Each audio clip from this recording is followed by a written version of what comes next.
Понимание невербальных сигналов, которые люди постоянно посылают друг другу, весьма полезный навык. Но, к сожалению, не все люди могут похвастаться таким талантом.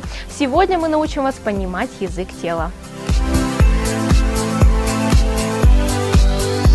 Жесты рук могут рассказать о многом. К примеру, если человек держит их таким образом у лица, скорее всего, он скучает. А если вверх выставлен палец, то это означает интерес к происходящему. Сложенные перед собой руки сигнализируют о закрытой позе и неготовности к общению. А вот следующее положение, наоборот, показывает открытость.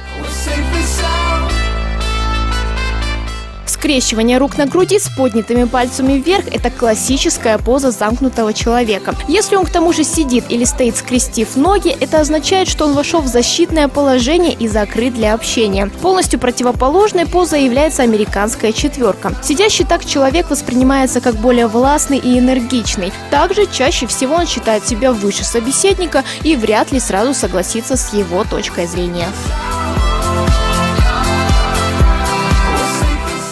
Многое может сказать и расстояние между вами и вашим собеседником. Самая отстраненная зона в 3 метра предназначается для незнакомцев. 1,5 метра обычно разделяет людей при деловом общении. Личная территория составляет около метра. С расстояния вытянутой руки уже начинается зона близости, куда человек пускает людей, которым доверяет больше всего.